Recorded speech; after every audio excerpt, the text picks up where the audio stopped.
11 of the 16 delegation members did not provide a requested copy of their harassment policy. Most said they had one in place and indicated that anti-harassment training is a requirement for staffers. The Office of Embattled Rep.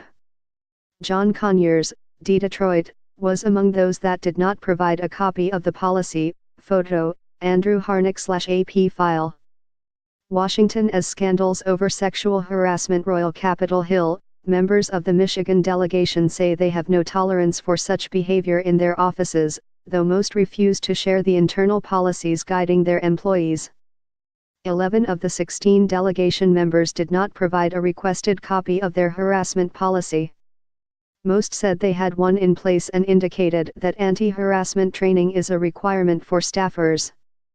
The Office of Embattled Rep. John Conyers, D. Detroit, was among those that did not provide a copy of the policy.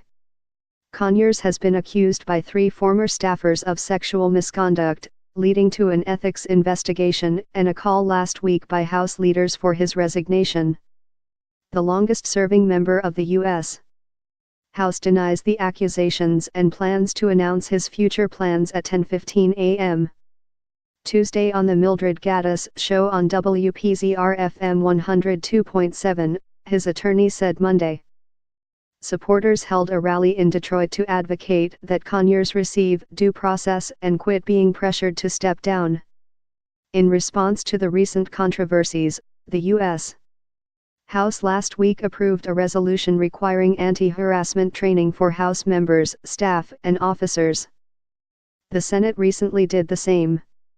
Conyers' office said it already required staffers to complete the training program offered by the Congressional Office of Compliance on Workplace Rights, which covers harassment and discrimination training. The Employee Handbook of Rep.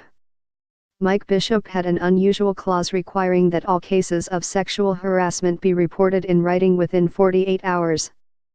That differs from the 180-day window to report harassment advertised by the Office of Compliance, which is responsible for handling harassment complaints. When asked about the policy, Bishop's office said the first 48 hours is not by any means the only window of time that an employee may report an incident. A spokeswoman for the Rochester Republican said the clause was originally included to emphasize the need to handle harassment matters as quickly as possible, but the mention of 48 hours will be removed from the handbook.